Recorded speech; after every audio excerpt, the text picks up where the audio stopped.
اشفاق صاحب دن بھر مزدوری کر کے گھر لوٹتے تو بیٹے اپنے اپنے کمروں میں چلے جاتے، تو اشفاق صاحب بیٹوں سے کہتے کہ تھوڑی دیر میرے پاس بیٹھ جایا کرو، تو بہویں کہتی ابا تم سے پسینے کی بدبو آتی ہے، تمہارے پاس بیٹھنا بھی دور گھر میں رہنا مشکل ہو جاتا ہے۔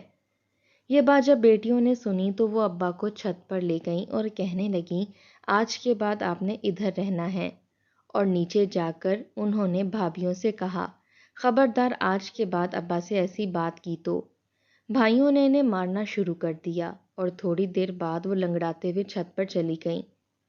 ایک دن اشفاق صاحب کا پوتا بھی بیمار ہوا، اس کی ماں کچن سے باہر آتے ہی اس پر چلانے لگی، تو وہ ان سے چھت پر پیسے مانگنے گئی تو ان کے قدموں تلے سے زمین نکل گئی، کیونکہ آج تو اشفاق صاحب کو مغرب کا وقت ہو گیا تھا، اندھیرا بھی چھا گیا تھا جب وہ تیز تیز قدم بڑھاتے ہوئے اپنے گھر کی جانب بڑھ رہے تھے۔ وہ پسینے سے شرابور تھے، سانس بری طرح سے پھول رہا تھا۔ جیسے ہی دروازے تک پہنچے تو بے حال ہو چکے تھے۔ دروازہ کھٹکھٹایا تو دروازہ ان کے پوتے نے کھولا تھا۔ اشفاق صاحب کو کہنے لگا دادا آ گئے، دادا آ گئے۔ جیسے وہ ان کے ساتھ لگنے لگا اس کی والدہ کی چنگاڑتی ہوئی آواز آئی تھی عاصم خبردار جو تم نے دادا سے ہاتھ بھی ملایا تو۔ یہ سن کر اشفاق صاحب نے اپنا بڑا ہوا ہاتھ پیچھے کر لیا۔ عاصم بھی کئی قدم پیچھے ہٹا۔ اس کی ماں کچن سے ہی اس پر چلانے لگی، کہنے لگی ابھی میں نے تمہیں نہلا دھلا کر صحن میں کھیلنے کے لیے بھیجا ہے اور تم ہو کے اپنے دادا کو دیکھے بنا دادا دادا کہہ کر گلے لگنے لگ گئے ہو۔ دیکھ نہیں رہے کتنے پسینے سے بھرے ہوئے ہیں اور ان کے پسینے سے کتنی بو آتی ہے۔ یہ سن کر اشفاق صاحب کا تو جیسے دل بجھ کر رہ گیا تھا۔ جیب میں بچوں کے لیے ٹافیاں لے کر آئے تھے، ہاتھ وہیں رک گیا۔ بچے بھی دادا کو دیکھ کر پیچھے ہٹ گئے اور پوتی تو ناک پکڑنے لگی۔ وہ 4 سال کی تھی، کہنے لگی بو آتی ہے دادا سے، گندی بو آتی ہے دادا سے۔ اشفاق صاحب کی آنکھوں سے آنسو بہہ رہے تھے۔ اسی پسینے کو بار بار بہا کر تینوں بیٹوں کو جوان کیا تھا۔ 2 بیٹیاں تھیں، وہ بھی اپنے گھر کی ہو چکی تھیں اور آج دادا سے بو آنے لگی تھی۔ دونوں بہویں کچن میں کھانا بنا رہی تھیں۔ اشفاق صاحب جلدی سے کمرے میں گئے، اپنا وہی پرانا جوڑا نکالا جو رات کو نہانے کے بعد پہنتے تھے۔ ٹھنڈے پانی سے نہا دھو کر کپڑے پہن کر آئے تو بہو تو پھر بھی باز نہیں آئی۔ کہنے لگے میں تم لوگوں کے لیے ٹافیاں لے کر آیا ہوں۔ وہ کہنے لگے یہاں چارپائی پر رکھ دیں، ہم پکڑ لیں گے، امی کہتی ہیں آپ سے بو آتی ہے۔ وہ کہنے لگے بیٹا ابھی تو میں نہا کر آیا ہوں، دادا بالکل صاف ستھرا ہو کر آیا ہے۔ لیکن پوتے کہنے لگے آپ کے پاس سے ان کپڑوں سے ابھی تک پسینے کی بو آتی ہے، ہمیں آپ کے پاس نہیں آنا۔ انہوں نے ایک گہری سانس لی۔ پتہ نہیں کون سی بو تھی جو ان کے بیٹوں کو بھی آتی تھی، بہوؤں کو بھی آتی تھی اور پوتے پوتیوں کو بھی۔ وہ چپ چاپ سر جھکائے اپنی چارپائی پر بیٹھ گئے، ٹافیاں بچوں میں بانٹ دیں۔ بہوؤں نے دسترخوان بچھا کر کھانا لگایا، تب تک بیٹے بھی آ چکے تھے۔ بیٹے صرف منہ ہاتھ ہی دھوتے تھے اور کھانے کے دسترخوان پر بیٹھ جاتے۔ اس سے پہلے کہ اشفاق صاحب دسترخوان پر بیٹھنے لگے تو بڑی بہو کہنے لگی ابا جی اللہ کا واسطہ ہے ہمیں کھانا سکون سے کھانے دیں، آپ کے پسینے کی اتنی بو آتی ہے کہ بیٹھنا مشکل ہو جاتا ہے، آپ یہیں بیٹھے رہیں، جب سب کھانا کھا لیں گے تو میں آپ کو کھانا دے دوں گی۔ نہ بیٹے نے بیوی کو ڈانٹا، نہ اسے کہا کہ کیا بات کر رہی ہو، ہمارے باپ کی خون پسینے کی کمائی سے ہی ہم اس مقام تک پہنچے ہیں۔ نہ ہی بہوؤں کو شرم آئی، پوتے پوتی بھی ہنسنے لگے، مذاق اڑانے لگے، اور بیٹوں نے بھی آنکھ اٹھا کے باپ کی طرف نہیں دیکھا کہ وہ نم آنکھوں سے یہ باتیں سن رہے ہیں، برداشت کر رہے ہیں۔ وہ بھوکے پیاسے اپنی چارپائی پر بیٹھے رہے، جبکہ سب لوگ کھا رہے تھے، پی رہے تھے، ہنس رہے تھے، باتیں کر رہے تھے، لیکن وہ چپ تھے۔ سب کے ہوتے ہوئے لگتا تھا کہ گھر میں ان کا کوئی نہیں، وہ تنہا رہتے ہیں، اکیلے رہتے ہیں۔ سب کھانا کھا چکے تھے، دسترخوان پر اب بچھی ہوئی روٹی کے ٹکڑے، ہڈیاں رکھی ہوئی تھیں۔ جب بڑی بہو نے ناگواری سے کہا ابا جی یہ تھوڑا سا سالن بچا ہے، اسی سے گزارا کر لیں۔ توبہ توبہ، اتنی گرمی ہے، کچن میں تو کام کرنے کا دل ہی نہیں چاہتا۔ یہ کہتے ہوئے وہ بھی اپنے کمرے میں چلی گئی۔ تینوں بیٹوں کے کمرے میں اے سی لگا ہوا تھا۔ کھانا کھانے کے بعد بہویں اپنے کمروں میں جاتی تو باہر کا رخ تک نہیں کرتی تھیں۔ اشفاق صاحب جب دسترخوان پر بیٹھے تو دیکھا کہ صرف ایک آلو ہے اور تھوڑا سا شوربہ، اور ہاٹ پاٹ ہٹا کر دیکھا تو آدھی روٹی تھی۔ بھوک کی شدت کی وجہ سے بے حال سے ہو رہے تھے، آنکھوں سے آنسو ٹپ ٹپ گرنے لگے۔ وہی روکھی روٹی انہوں نے کھانی شروع کر دی، باقی دسترخوان پر بکھرے روٹی کے ٹکڑے اٹھا کر کھائے۔ بیوی کی بھی یاد آئی تھی، جب تک زندہ تھی ان کا بڑا خیال رکھتی تھی، تب تو انہیں بہو کے کام کی پرواہ ہی نہیں ہوتی تھی۔ بیوی خود کھانے کا خیال رکھتی تھی، بوڑھی ہو گئی تھی لیکن کبھی بہو کے سر پر بوجھ نہیں بنی تھی۔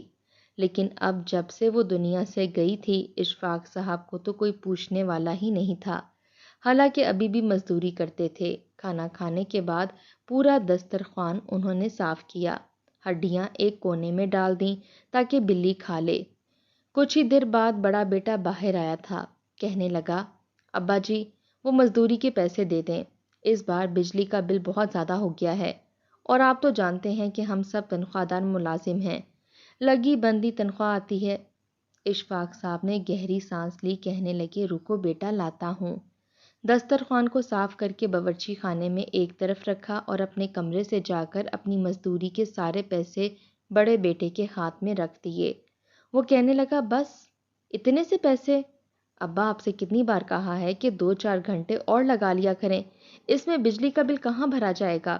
آپ نے تو ہمیں مصیبت میں ڈال دیا ہے، کاش کہ پڑھ لکھ جاتے تو کہیں اچھی نوکری لگ جاتی، کچھ تو فائدہ ہوتا۔ آج کل کا مہنگائی کا دور ہے، ایسا ہے کہ سب کمائیں تبھی گھر چلتا ہے۔ باتیں سنا کر وہ اپنے کمرے میں چلا گیا، ساتھ ہی چھوٹے بیٹے کا دروازہ کھلا، کہنے لگا، ابا جی وہ فرحانہ کی طبیعت ٹھیک نہیں ہے، ذرا برتن تو دھو دیں ورنہ پورا کچن بکھرا پڑا رہے گا، اس کا سر میں درد ہے۔ اشفاق صاحب چپ چاپ کچن میں آ گئے، جہاں سینک میں برتن پڑے تھے، چپ چاپ برتن دھوئے اور صحن میں اپنی بچھی ہوئی چارپائی پر چادر سیدھی کی اور لیٹ گئے۔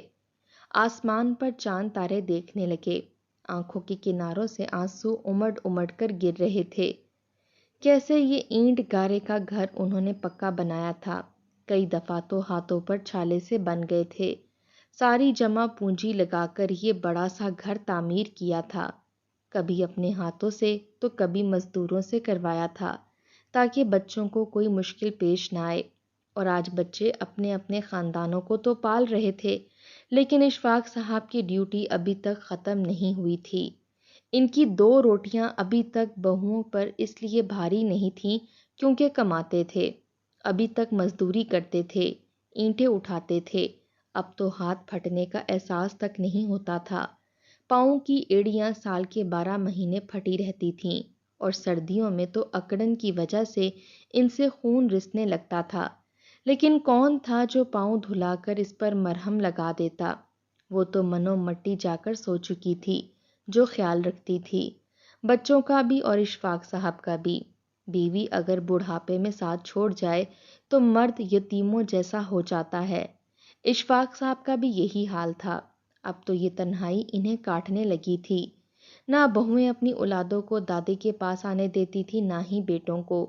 ایک بار تو ان کا جی بڑا گھبرایا، کھانے کے دوران اپنے بیٹوں سے کہنے لگے، بیٹا کچھ دیر بیٹھ کر مجھ سے بات ہی کر لیا کرو، آدھی آدھی رات مجھے نیند نہیں آتی، بے چینی سی ہوتی رہتی ہے، اس عمر میں تو جی چاہتا ہے کہ کوئی باتیں کرے، بچوں میرے ساتھ کبھی کبھی لوڈو کھیل لیا کرو، میرا دل بہلا رہے۔ بڑی بہو کہنے لگی، لو بات سن لو ابا جی کی، بچوں نے اسکول جانا ہوتا ہے، ان کے پاس اتنا فالتو وقت تھوڑی ہے کہ آپ کے ساتھ لوڈو کھیلیں، اور ان لوگوں نے بھی صبح صبح نوکریوں کے لیے جانا ہوتا ہے، آپ کا کیا ہے؟ 10 بجے اٹھتے ہیں، نوابوں کی طرح ناشتہ کرتے ہیں، پھر کام پر نکل جاتے ہیں۔ یہاں مغرب کی اذان ہوئی نہیں کہ آپ نے دروازہ پیٹنا شروع کر دیا۔ آپ کو کیا پتا آفس کے کام کتنے زیادہ ہوتے ہیں، دماغ خرچ ہوتا ہے، 4 اینٹیں اٹھا کر روز کا 500,000 لا کر آپ یوں برالذمہ ہو جاتے ہیں جیسے ساری ذمہ داریاں ختم ہو گئی ہوں۔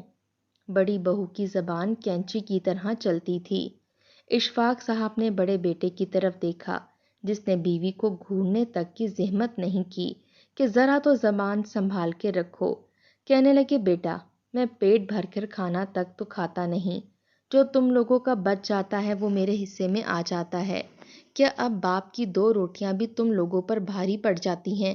میں تو صرف اس لیے کماتا ہوں تاکہ گھر پر بیٹھا نہ رہوں، بہوؤں کو بوجھ نہ لگوں، لیکن تمہاری بیوی تو اب میرے خرچے گننے لگی ہے۔ کیا خرچہ ہے میرا؟ سال میں بس عید پر تم لوگ ایک جوڑا بنا کر دے دیتے ہو، پھر تو کوئی سال بھر پوچھتا تک نہیں کہ مجھے کسی چیز کی ضرورت ہے یا نہیں۔ جو پیسے کماتا ہوں لا کر تمہارے ہاتھ میں ہی تو رکھ دیتا ہوں تاکہ تم لوگوں کے کمروں میں چلنے والے اے سی کا بل آسانی سے ادا ہو جائے۔ میں تو اے سی میں لیٹ بھی نہیں سکتا، نہ ہی میں کمرے میں جاتا ہوں۔ بڑا بیٹا کہنے لگا بس بھی کر دیں ابا جان، بیچاری پورا دن کچن میں گھن چکر بنی رہتی ہے، آپ ذرا کچن میں کھڑے ہو کر تو دیکھیں، کھانا بنانا بھی ایک عذاب سا بن گیا ہے۔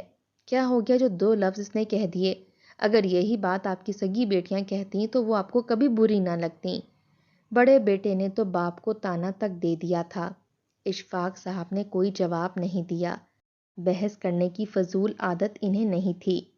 بہو یہی کہتی کہ ہمیں تو ان کے کپڑوں سے بڑی بو آتی ہے بھائی، ہم سے وہ بدبو برداشت نہیں ہوتی جو ان کے پسینے سے آتی ہے، اس لیے ہم مشین میں اپنے کپڑوں کے ساتھ ابا جی کے کپڑے نہیں دھوئیں گے۔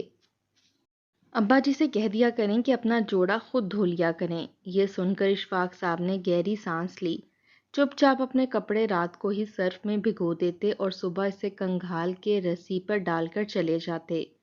کمر اب آدھی سے زیادہ جھکنے لگی تھی، لیکن مزدوری تھی کہ کبھی ختم ہونے کا نام ہی نہیں لیتی تھی۔ اب تو ان کے ساتھی دوست بھی جب کبھی انہیں دیکھ لیتے تو کہتے بس بھی کر دو اشفاق، ہم بھی تمہارے ساتھ ہی محنت کرتے تھے، لیکن جب سے بیٹوں نے گھر سنبھالا ہے ہمیں گھر سے باہر نکلنے نہیں دیتے، ہمارے سارے خرچے پورے کرتے ہیں، اور تمہارے تو 3 بیٹے ہیں، تمہیں کس چیز کی پرواہ ہے؟ اشفاق صاحب نے کبھی بھی کسی سے بیٹوں کی برائی نہیں کی تھی، بس یہی کہتے تھے کہ گھر میں بیٹھا بور ہو جاتا ہوں، کام کی ایسی عادت پڑ گئی ہے اس لیے دل نہیں لگتا، گھر بیٹھ کر کیا کروں گا، اس لیے تھوڑی دیر کے لیے چلا جاتا ہوں دل بہلانے کے لیے، اور مزدوری کب ختم ہوتی ہے؟ جب تک سانس ہے تب تک کام ہے، کام کبھی بھی بوجھ نہیں لگتا، نہ کبھی وہ بوجھ سمجھ کر کرتے تھے۔ بہرحال ایک دن وہ اپنی مزدوری کے لیے جانے لگے تھے کہ دونوں بیٹیاں ملنے آ گئیں۔ دونوں بیٹیوں کو دیکھ کر تینوں بھائیوں کے منہ بن گئے تھے، وہ آ کر اپنے باپ کے گلے لگیں، باپ نے سر پر پیار دیا، نواسوں کو بھی پیار کیا۔ بھابیاں کہنے لگیں چلو جی، اب یہ بھی مفت کی روٹیاں توڑنے کے لیے آ گئی ہیں، پتہ نہیں ان لوگوں کو اپنے گھر میں چین کیوں نہیں ہے۔ دونوں بیٹیوں کے ماتھے پر بل پڑے تھے۔ بڑی بیٹی کہنے لگی اپنے باپ کے گھر آئے ہیں، تم کون ہوتی ہو ہماری روٹیاں گننے والی؟ تمہارے شوہر کے پیسوں کی روٹیاں نہیں توڑتے، اپنے باپ کے کمائے ہوئے پیسے سے ابھی بھی ہم روٹیاں کھا سکتے ہیں۔ بڑا تنک کر بڑی نند نے اپنی تینوں بھابھیوں کو دیکھ کر کہا تھا۔ تینوں نے کمر پر ہاتھ رکھا، کہنے لگی ٹھیک ہے، پھر اپنے باپ سے کہو پکا کر بھی وہ دے۔ دوسری بیٹی کہنے لگی اللہ نے ہمارے ہاتھ سلامت رکھے ہیں، ہم خود پکا لیں گے۔ ارے بس گز بھر لمبی زبانیں ہیں تم لوگوں کی، ذرا بھی احساس نہیں کہ کتنے مہینے بعد دونوں نندیں آئی ہیں، کیا ہے کہ انہیں پانی ہی پوچھ لیں۔ اشفاق صاحب کہنے لگے تم دونوں چپ کر جاؤ، گھر تو بہوؤں کا ہی ہے۔ وہ کہنے لگیں ابا جی یہ کہہ کر آپ نے ان تینوں کو سر چڑھا لیا ہے، یہ گھر آپ کا ہے، ارے روب سے رہا کریں، جو آپ کے سامنے زبان درازی کرے اسے بولیں کہ گھر سے نکلے اور اپنے کرائے کا گھر لے کر بیٹھے، یہ ہمارے باپ کا گھر ہے، اس پر ہمارا بھی حق ہے۔ چھوٹی بیٹی نے بھی دو بدو جواب دیا تھا۔ تینوں بہویں اپنے اپنے کمروں میں چلی گئیں۔ اشفاق صاحب اپنے کمرے میں گئے، 2000 کا نوٹ نکال کر لائے، ہاتھ کپ کپانے لگے تھے، کہنے لگے بتاؤ کیا ناشتہ کرو گی، کیا کھاؤ گی، میں تمہیں بازار سے لا دیتا ہوں۔ دونوں بیٹیاں چارپائی پر بیٹھ گئیں، کہنے لگیں ابا ایسا کریں کہ نکر والی دکان سے بریانی لا دیں، بچوں کو وہ بہت پسند ہے۔ اشفاق صاحب جھکی کمر کے ساتھ باہر گئے، دکان سے بریانی لا کر بچوں کو دی اور پھر اپنے کام پر نکل گئے۔ رات کو جب آئے تو نواسوں کے لیے چھوٹے موٹے کھلونے اٹھا کر لے آئے، دیکھ کر سب کے سب نواسے نواسیاں خوش ہو گئے، لیکن پوتے للچائی ہوئی نظروں سے دیکھ رہے تھے، کیونکہ ماؤں کے کہنے پر دادا کے ساتھ وہ لوگ بدتمیزی کر جاتے تھے۔ رات کو کھانا دونوں بیٹیوں نے مل کر بنایا تھا۔ جیسے ہی اشفاق صاحب کے بیٹے اپنے اپنے آفس سے واپس آئے، منہ ہاتھ دھو کر دسترخوان پر بیٹھے، تو دونوں بیٹیاں اپنے باپ سے کہنے لگیں، ابا آپ بھی یہاں آ کر بیٹھیں۔ یہ کہنا تھا کہ دونوں بڑی بہویں کہنے لگیں، ارے نہیں بھائی، اگر ابا جی یہاں بیٹھ کر کھانا کھائیں گے تو ہم اپنے بچوں کے ساتھ یہاں کھانا نہیں کھائیں گی، ان کی پسینے کی بہت گندی بدبو آتی ہے۔ اشفاق صاحب ابھی تک چارپائی سے اٹھے بھی نہیں تھے، پھر وہیں بیٹھ گئے۔ دونوں بیٹیوں کو بڑا غصہ آیا، کہنے لگیں، ابا جی آپ نے بہت ڈھیل دے رکھی ہے ان لوگوں کو۔ یہ سننا تھا کہ دونوں بھائی بھی بول پڑے کہ تم کیا یہاں پر فساد کروانے کے لیے آتی ہو؟ ارے اپنے گھر میں رہا کرو۔ ٹھیک ہی تو کہہ رہی ہیں دونوں، ابا جی کی پسینے سے بہت بدبو آتی ہے۔ دونوں بیٹیوں نے کھانا اٹھایا اور چھت پر لے گئیں، اور بعد میں نیچے آ کر اپنے بچوں کے ساتھ اشفاق صاحب کا بھی ہاتھ پکڑ کر انہیں بھی چھت پر لے گئیں۔ بیٹیوں کے ساتھ اشفاق صاحب نے کھانا چھت پر کھایا تھا۔ دونوں بیٹیاں کہنے لگیں، ابا جی اب آپ نیچے نہیں جائیں گے، 2 کمرے اوپر بھی بنے ہوئے تھے۔ کہنے لگیں، آپ یہاں رہا کریں، جتنے پیسے آپ کماتے ہیں کوئی ضرورت نہیں ہے آپ کو ان بیٹوں کو دینے کی، وہ آپ اپنی ذات پر خرچ کیا کریں۔ کھانے کا کیا ہے، میں آ کر پکا کر دے جایا کروں گی، بلکہ آپ اپنی فریج بھی اوپر لے کر آئیں، ہم دونوں آئیں گی اور آپ کے لیے کھانا پکا کر فریج میں رکھ دیا کریں گی اور آپ وہ گرم کر کے کھا لیا کریں۔ اتنے بدتمیز ہو گئے ہیں یہ لوگ، ان کی بیویوں کو کوئی لحاظ ہے اور نہ ان لوگوں کے اندر کوئی دید اور شرم ہے۔ خود تو یہ بدتمیز ہیں ہی، بچوں کو بھی بدتمیزی سکھا رہے ہیں۔ دونوں بیٹیاں اپنا دل جلا رہی تھیں۔ اشفاق صاحب نے کہا کہ چلو ٹھیک ہے، جیسا تم لوگ کہتی ہو ویسا ہی کر لیتا ہوں۔ دونوں بیٹیاں اپنے گھر جانے سے پہلے اشفاق صاحب کو اچھے طریقے سے سمجھا کر گئی تھیں کہ خبردار جو آپ نے 1 پائی بھی پوتوں پر خرچ کی یا پھر بیٹوں کو دینے کی کوشش کی، اے سی ان کے کمروں میں چلتے ہیں تو بل وہ بھریں، آپ کیوں دے رہے ہیں؟ کیا 2 روٹیاں ان پر بوجھ ہیں؟ اگر اتنی ہی بوجھ ہیں تو اتنا تو آپ ابھی بھی کما ہی لیتے ہیں۔ خبردار جو آپ نے ان کے سامنے جھکنے کی یا دبنے کی کوشش کی۔ اشفاق صاحب اپنی بیٹیوں کے سامنے کچھ نہیں بولے، بلکہ چھت پر تو ٹھنڈی ہوا آ رہی تھی، سکون بھی زیادہ تھا۔ سب لوگوں نے وہیں پر چارپائیاں بچھائیں اور سو گئے۔ صبح بیٹیاں تو اپنے اپنے گھر چلی گئیں۔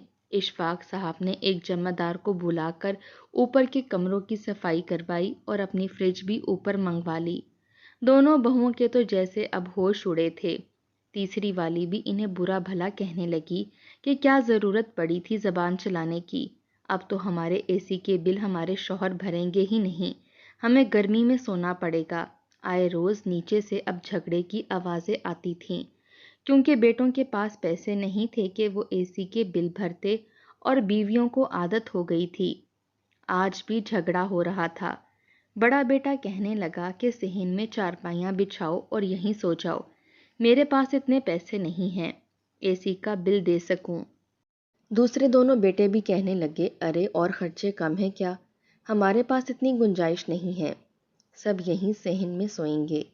لیکن بچے رونے لگے کہ ہمیں صحن میں سونے کی عادت نہیں ہے۔ تینوں کی بیویاں بھی لڑنے لگیں کہ ہمیں اگر اسی تنگی میں رکھنا ہے تو ہم اپنے میکے چلی جاتی ہیں۔ تینوں بیٹے کہنے لگے کہ تمہاری مرضی ہے، جہاں جانا ہے جاؤ، کیونکہ ہمارے پاس اتنے پیسے نہیں ہیں، ہمارے پیسوں پر گزارا کرنا سیکھو، کیونکہ ہمارے باپ کے پسینے سے تو تمہیں بو آتی تھی، جب بھی ہم نے تمہیں سمجھانا چاہا الٹا تم چیخنے چلانے لگتی تھی، یہ تمہارے باپ کا پسینہ بہت گندا ہے، اس کی بو ہم سے برداشت نہیں ہوتی، اور خبردار جو تم نے اپنے باپ کی سائیڈ لی۔ اب دیکھ لو، روز کے ابا مجھے کبھی 1000 کبھی 1500 تو کبھی 2000 دیتے تھے، اسی سے تم لوگوں کے بجلی کے بل بھرے جاتے تھے۔ یہ گھر ہمارے باپ کے نام ہے، ہمارے نام نہیں ہے۔ اگر ان دونوں بہنوں نے باپ کو پٹیاں پڑھا کر اس گھر سے ہمیں نکال دیا تو بتاؤ ہم لوگ کہاں جائیں گے؟ کرائے کے گھر کے پیسے ہمارے پاس نہیں ہیں بھرنے کے لیے، بچوں کو الگ کمرہ دیا ہے، ہمارا کمرہ الگ ہے، باپ تو ہمارا سوتا ہی صحن میں ہے، صبح اٹھ کر مزدوری پر چلا جاتا تھا، اتنے زیادہ اخراجات بڑھ گئے ہیں، بچوں کے اسکولوں کی فیسیں ہیں، بچوں کا کھانا پینا، پھل فروٹ، کیا چیز ہے جو گھر پر نہیں آتی؟ تم لوگوں کی ضروریاتیں ہیں، عیاشیاں ہیں، ہم کیا کیا پورا کریں؟ تینوں بیٹے چلا رہے تھے۔ اشفاق صاحب نے اپنے کانوں میں روئی دی اور چارپائی پر سیدھا لیٹ گئے۔ اب انہیں احساس ہوا تھا جب پیسے دینے چھوڑ دیے تھے۔ باپ کی 2 روٹیاں ان کی 3 بیویوں پر بھاری تھیں، بلکہ باپ کو تو وہ پکا کر دیتی ہی نہیں تھیں، جو بچ جاتا وہ کھا لیتے، اسی پر صبر شکر کر لیتے۔ بجائے سسر کی خدمت کرنے کے انہوں نے ایک پروپیگنڈا سا کھڑا کر دیا تھا کہ سسر کے پسینے سے گندی بو آتی ہے، اس لیے ہم سسر کا کوئی کام نہیں کریں گے۔ کپڑے تک وہ خود دھوتے تھے، بچی ہوئی روٹی کھاتے تھے۔ آج تک کبھی اشفاق صاحب نے اتنی سی بھی تکلیف کسی کو نہیں دی تھی، نہ بیٹوں کو نہ بہوؤں کو۔ بس ایک ذرا سی خواہش تھی کہ بیٹے ان کے پاس بیٹھا کریں، باتیں کیا کریں، پوتے ان کے ساتھ وقت گزارا کریں تاکہ گھر میں رہنے کا احساس ہو۔ لیکن سبھی اپنے اپنے کمروں میں چلے جاتے تھے۔ وہاں ہنسنے کی آوازیں آتی تھیں، باتوں کی آوازیں آتی تھیں، اور وہ تنہا باہر بیٹھے رہتے۔ اپنا سب کچھ انہوں نے اپنی اولاد کی خاطر ہی تو قربان کر دیا تھا۔ اس بڑھاپے میں بھی جو کماتے تھے بیٹوں کے ہاتھ پر رکھتے تھے۔ تب بیٹوں کی اکڑ ختم نہیں ہوتی تھی، اور آج جب انہوں نے اپنی کمائی بیٹوں کو دینی چھوڑ دی تو جھگڑے فساد شروع ہو چکے تھے۔ انہوں نے آنکھیں بند کیں اور سو گئے۔ صبح اٹھ کر مزدوری پر گئے۔ کب سے وہ ایک ہی جگہ پر مزدوری کر رہے تھے، اس لیے وہاں کے سیٹھ نے انہیں کہا کہ آپ پچھلے 30-35 سال سے میری ہی مزدوری کرتے ہیں، اور واحد آپ ہی بچے ہیں جو اب تک میرا ساتھ دے رہے ہیں۔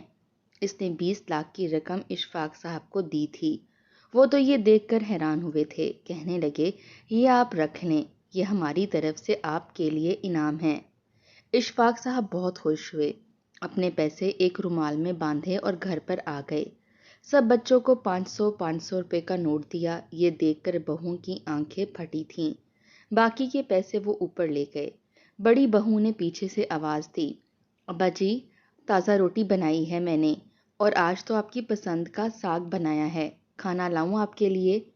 بڑا میٹھا رویہ تھا، اور وہ کیوں تھا یہ اشفاق صاحب بہت اچھے سے جانتے تھے۔ کہنے لگے نہیں بیٹا، رہنے دو، میں کھانا بازار سے لے کر آیا ہوں، تم لوگ زحمت نہ کرو۔ وہ کہنے لگی کتنے دن ہو گئے آپ اکیلے اوپر کھانا کھاتے ہیں، آج ہمارے ساتھ بیٹھ کر کھائیں۔ یہ بات دوسری بہو نے کہی تھی۔ وہ کہنے لگے نہیں بیٹا، میرے پسینے سے بہت گندی بو آتی ہے، میں اگر دسترخوان میں بیٹھ گیا تو تم لوگ کھانا کیسے کھاؤ گی؟ تم لوگ پیٹ بھر کر کھانا کھاؤ، میری فکر نہ کرو۔ یہ کہہ کے اشفاق صاحب اوپر اپنے کمرے میں چلے گئے، اپنا کھانا پلیٹ میں رکھا اور کھانا کھانے لگے۔ بہویں نیچے پھر سے زبان درازی کر رہی تھیں، ایک دوسرے کو الزام دے رہی تھیں کہ تمہارے کہنے پر ہی میں نے ابا جی سے ایسا سلوک کیا، تم ہی کہتی تھی کہ ابا جی کے کپڑے میں نے نہیں دھونے، ان کے کپڑوں سے بہت بو آتی ہے اور بہت داغ ہوتے ہیں، ابا جی کو ان کے مالک نے نوٹ بھر بھر کر دیے ہیں، اگر یہی ہم ابا جی کے ساتھ ٹھیک رہتے تو یہی نوٹ ہمیں ملتے۔ دوسری کہنے لگی ہاں، جیسے تم تو میری باتوں پر ہی عمل کرتی ہو، تمہاری اپنی زبان کینچی کی طرح چلتی ہے، کسی کے کہنے پر نہیں رکتی، ہم پر الزام مت دو۔ اس لیے کہنے لگی میں نے تو زیادہ کبھی کچھ کہا ہی نہیں، پھر بھی تم لوگوں کے ساتھ ساتھ میں بھی بری بن گئی۔ اس بات پر تینوں کی بحث ہو گئی تھی۔ جب تینوں بیٹے بھی اپنے اپنے آفس سے واپس آئے، بڑا بیٹا بڑے غصے میں تھا، کہنے لگا آج میرا اپنے باس کے ساتھ جھگڑا ہو گیا، انہوں نے مجھے نوکری سے نکال دیا، پتہ نہیں اب گھر کیسے چلے گا۔ یہ کہنا تھا کہ دوسرے دونوں بھائی کہنے لگے او بھیا، ہمارے سہارے پر مت رہنا کہ ہم تمہارے بچوں کی فیسیں بھریں گے یا تمہارے بچے اور بیوی کے خرچے ہم اٹھائیں گے، ایسا کوئی سین نہیں ہے۔ نوکری چھوٹی ہے تو کچھ اور مزدوری کرو، کچھ بھی کر کے اپنے بیوی بچوں کا خرچہ تم خود اٹھاؤ، اور بجلی کے بل کے بھی 3 حصے ہی ہوں گے۔ تینوں میں گرما گرمی ہونے لگی۔ 2 مہینے بعد ان کی بیٹیاں پھر آئی تھیں اور بھابیاں تپی بیٹھی تھیں۔ نندوں کو دیکھ کر انہوں نے بڑے غصے کا اظہار کیا، کیونکہ جب سے نندوں نے اپنے باپ کو سمجھایا تھا تب سے ہی اشفاق صاحب نے بیٹوں سے ہاتھ اٹھا لیا تھا۔ بڑا بیٹا نوکری کے لیے دھکے کھاتا پھر رہا تھا، لیکن نوکری نہیں مل رہی تھی۔ باقی بھائی سب کہہ چکے تھے کہ گھر کے راشن میں حصہ ڈالو اور بل بھی بھرو۔ اس نے اپنی بیوی سے کہا کہ تمہارا جو تھوڑا بہت زیور ہے تم وہ بیچ لو، تو اس کی بیوی نے صاف انکار کر دیا۔ اب بھی وہ غصے سے بیٹھی تھی۔ دونوں بہنیں جب گھر پر آئیں تو بڑی بھابھی ان کے ساتھ لڑنے لگیں، جھگڑا کرنے لگیں کہ تمہاری وجہ سے ہی ابا جی نے پیسے دینے چھوڑ دیے ہیں۔ تینوں میں بحث بڑھ گئی۔ بڑی والی کو اتنا غصہ آیا کہ اس نے ڈنڈا اٹھایا اور دونوں نندوں کو مارنا شروع کر دیا۔ وہ بیچاری لنگڑاتی ہوئی اوپر پہنچی تھیں۔ اشفاق صاحب نے جب بیٹیوں کا یہ حال دیکھا تو انہیں بڑا غصہ آیا۔ تینوں بیٹوں کو بلا کر کہا کہ اپنے اپنے گھر کا انتظام کر لو، یہ گھر میرا ہے۔ بڑا بیٹا تو اپنی بیوی کو کمرے میں لے جا کر اس پر گالی گلوچ کرنے لگا، اسے ڈانٹنے لگا کہ سارا فساد تمہاری وجہ سے ہوتا ہے۔ جیسے وہ اپنی بیوی کو تھپڑ مارنے لگا، بیٹا بیچ میں آ گیا اور دھکم پیل میں بیٹے کا سر بڑی زور سے دیوار پر لگا کہ خون کے فوارے چھوٹ پڑے۔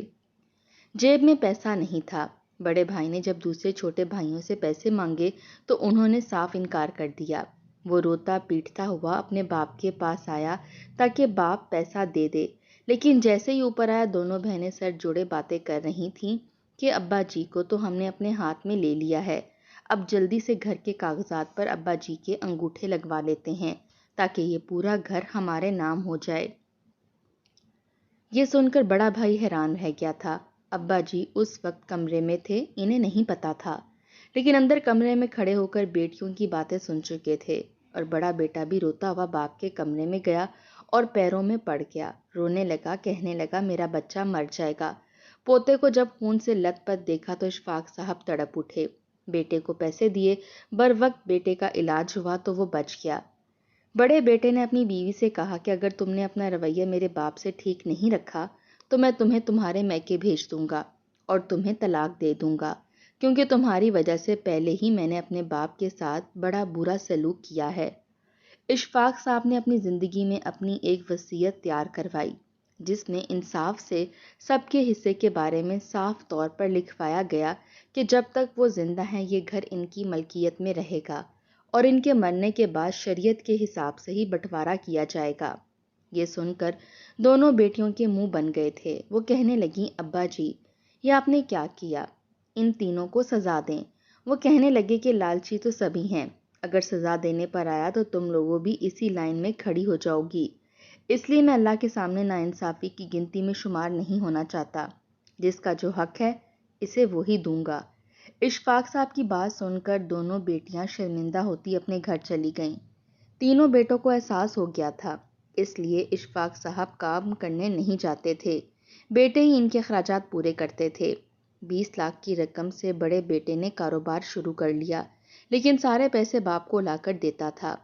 وقت بدل گیا تھا کیونکہ بر وقت عقل سے کام لیا تھا اور بیوی کی بس وہی بات سننی چاہیے جو سننی چاہیے، اور والد کے ساتھ بھلائی کا معاملہ کرو۔